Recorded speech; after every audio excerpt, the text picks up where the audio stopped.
Assalamualaikum warahmatullahi wabarakatuh. Perkenalkan, nama saya Nazula Destinadara dari kelas 10 MIPA 1. Hari ini saya akan menjelaskan tentang konsep fikih dalam Islam. Yang pertama, pengertian fikih. Kata fikih diambil dari bahasa Arab, yaitu fikun.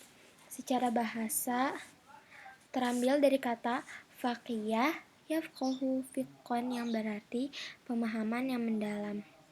Karena fikih merupakan pemahaman yang mendalam, maka ia mensyaratkan pengerahan potensi akal secara maksimal dengan metodologi keilmuan yang ketat. Ilmu fikih juga dikenal sebagai salah satu bidang keilmuan dalam syariat Islam yang secara khusus membahas persoalan hukum atau aturan yang terkait dengan berbagai aspek kehidupan manusia, baik menyangkut individu, masyarakat, maupun hubungan manusia dengan penciptanya. Lalu secara istilah sendiri, fikih mengalami perkembangan dari masa ke masa, sehingga tidak pernah bisa kita temukan satu definisi yang tunggal. Contohnya dari Abu Hanifah yang mengemukakan bahwa fikih adalah pengetahuan manusia tentang hak dan kewajibannya. Dengan demikian, fikih bisa dikatakan meliputi seluruh aspek kehidupan manusia dalam berislam, yang bisa masuk pada wilayah akidah, hukum, ibadah, dan akhlak. Definisi lainnya juga dikemukakan oleh Al-Amidi bahwa fikih adalah sebagai ilmu tentang hukum syara yang bersifat praktis yang diperoleh melalui dalil yang terperinci.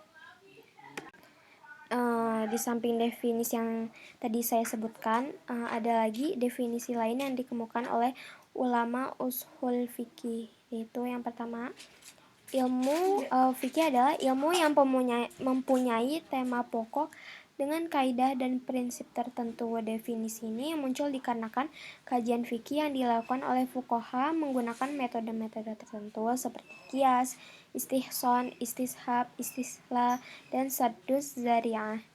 Lalu yang kedua, ilmu tentang hukum syariah yang berkaitan dengan perbuatan manusia, baik dalam bentuk perintah atau wajib, larangan atau haram, pilihan atau mubah, anjuran untuk melakukan atau sunnah, maupun anjuran agar menghindarinya atau makruh, yang didasarkan pada sumber-sumber syariah, bukan akal atau perasaan manusia. Lalu selanjutnya, ilmu tentang hukum syariah yang berkaitan dengan ibadah dan muamalah.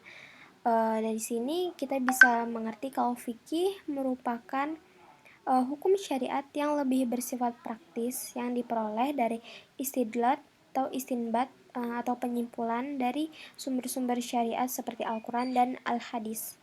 Lalu yang terakhir, fikih diperoleh melalui dalil yang terperinci, yakni Al-Quran dan Al-Sunnah. Qiyas dan ijma melalui proses istidlal, istinbat atau nador atau analisis gitu. Oke, selanjutnya, ulama fikih sendiri juga mendefinisikan bahwa fikih sebagai sekumpulan hukum amaliyah atau yang akan dikerjakan yang disyariatkan dalam Islam. Dalam hal ini, kalangan fuqaha membaginya menjadi dua pengertian. Yang pertama, memelihara hukum furuk atau hukum keagamaan yang tidak pokok secara mutlak atau sebagiannya. Lalu yang kedua, materi hukum itu sendiri, baik yang bersifat qati maupun yang bersifat doni. Sementara itu, Mustafa Ahmad Az-Zarqa, seorang pakar fikih dari Yordania, membagi fikih menjadi dua, yaitu fikih sebagai ilmu tentang hukum, termasuk usul fikih dan kumpulan hukum furuk. Lalu yang kedua, sumber hukum Islam. Sumber hukum Islam tuh dari mana aja sih? Yang pertama dari Al-Quran, terus Al-Hadis, ijma, qiyas, istihsan, istislal, istishab, maslahah mursalah, dan terakhir ijtihad. Lalu yang ketiga, ruang lingkup fikih. Hukum-hukum yang berkaitan dengan ibadah kepada Allah seperti wudhu, sholat, puasa, haji, dan sebagainya itu disebut dengan fikih ibadah. Lalu hukum-hukum yang berkaitan dengan masalah kekeluargaan seperti pernikahan, talak, persusuan, nafkah, dan sebagainya itu disebut dengan fikih al-ahwal as-syakhsiyah. Lalu yang ketiga, hukum-hukum yang berkaitan dengan perbuatan manusia dan hubungan di antara sesamanya, di antara sesama manusia itu seperti jual beli, sewa menyewa, jaminan, pengadilan, dan yang lain sebagainya. Itu disebut dengan fikih muamalah. Lalu selanjutnya, hukum-hukum yang berkaitan dengan hukuman terhadap pelaku-pelaku kejahatan seperti mencuri, pemabuk, pembunuh, dan sebagainya itu disebut dengan fikih al-uqubat. Lalu selanjutnya, hukum-hukum yang berkaitan dengan kewajiban-kewajiban pemimpin atau kepala negara seperti menegakkan keadilan, memberantas kezaliman, dan menerapkan hukum-hukum syariat ya dan sebagainya itu disebut dengan fikih siasah syariah. Lalu selanjutnya, hukum-hukum yang mengatur hubungan negeri Islam dan negeri lainnya yang berkaitan dengan pembahasan tentang perang atau damai dan yang lainnya itu disebut dengan fikih asyar. Lalu yang terakhir, hukum-hukum yang berkaitan dengan akhlak dan perilaku yang baik maupun yang buruk itu disebut dengan adab dan akhlak. Lalu selanjutnya, pengertian fikih ibadah.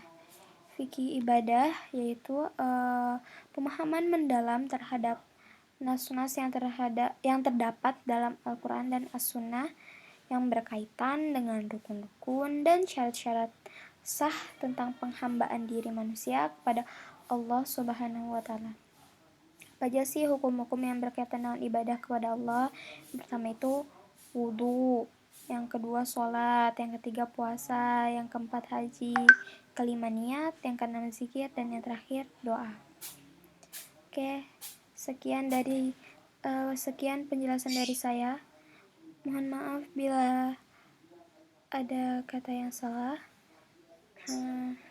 Terima kasih. Wassalamualaikum warahmatullahi wabarakatuh.